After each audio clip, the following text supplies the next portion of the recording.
পানির সাথে সে এই ট্যাবলেট গলিয়ে 10টা ট্যাবলেট গলিয়ে সে এইগুলাকে গৃহকর্ত্রী এবং তার হাজব্যান্ডকে খাইয়েছে। এবং আমরা তার ব্যাগের ভিতর থেকে ওই ট্যাবলেটের স্ট্রিপটা পেয়েছি, খালি স্ট্রিপটা। এটা আমরা জব্দ করেছি, কারণ এটা একটা গুরুত্বপূর্ণ আলামত। এই গৃহকর্মীর বিরুদ্ধে আরও 5টা সেম ধরনের মামলা রয়েছে। 50,000 টাকা সে গোল্ড বিক্রি করেছে, সে স্বীকার করেছে। এবং সেখান থেকে আমরা 6,500 টাকা তার ব্যাগে পাওয়া গেছিল, বলছে অন্য টাকা পাওনাদারকে দিয়ে দিয়েছে, বাকি 6,300 টাকা আমরা উদ্ধার করেছি। এই ঘটনার সাথে বাড়ির কারো সম্পৃক্ততা আছে কিনা, ধরা যাক ভবনের কেয়ারটেকার বা অন্য কারো সংশ্লিষ্টতা পেয়েছে? এই পর্যন্ত আমরা এরকম কোনো সংশ্লিষ্টতা পাইনি, তবে আমরা এই বিষয়ে যাচাই করছি, তদন্ত চলমান রয়েছে।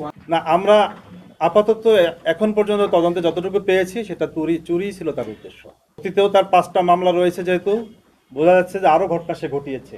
সব জায়গায় তো মানুষ মামলা করে না সব ঘটনায়, ঠিক আছে? ঘটনা সে আরও আগেও ঘটিয়েছে, আমরা বুঝতে পারছি, যেহেতু তার পুরাতন 5টা মামলা আমরা পেয়েছি।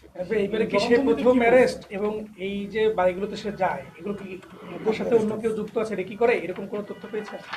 না, এইবারে সে প্রথম অ্যারেস্ট না, এবং সে ঘটনায় আরও মামলা যেহেতু আছে, সে মামলায় কিন্তু প্রথম অ্যারেস্ট না। মামলা তার বিরুদ্ধে চার্জশিট করা হয়েছে, মামলাগুলো ডিল করা হয়েছে। হয়তো কোনো ফাঁকফোকর বলে সে বেরিয়ে যায়। সাধারণত ঢাকা সিটিতে বা নগর জীবনে লাখ লাখ লোক বাস করে, একজন এসে এসে কাজ চাইলে অনেক সময় দেখা যায় যে কেয়ারটেকার কাছে বলে, নিচে যারা থাকে তাদের কাছে বলে, গার্ডদের কাছে বলে, তাদের মাধ্যমেই তারা ইন্ট্রোডিউস হয়। কিন্তু আমরা বলতে চাচ্ছি যে যার মাধ্যমে ইন্ট্রোডিউস হোক না কেন, বিষয়টা ভেরিফাই করা দরকার, তার পরিচয়টা কনফার্ম করা দরকার, ভেরিফাই হওয়া দরকার, তার ছবি রাখা দরকার, তার এনআইডি এবং তার মোবাইল নাম্বারটা আমাদের সংরক্ষণ করা দরকার। আরও একটা নাম পাওয়া গেছে, ছদ্মনাম রোজিনা কনা, আরেকটা নাম পাওয়া গেছে কনা, নূরজাহান। তার অনেক নাম আছে, বিভিন্ন জায়গায় সে বিভিন্ন নামে নিজেকে ইন্ট্রোডিউস করে। মারা গেছে কি এইরকম এবার প্রথম, নাকি আরো এরকম মারা গেছে? না, অন্য যে মামলাগুলো হয়েছে সেগুলোতে কোনো মৃত্যুর ঘটনা ঘটে নাই, কিন্তু সেখানে এই ধরনের আপনার চেতনানাশক ব্যবহার এবং চুরির ঘটনা রয়েছে।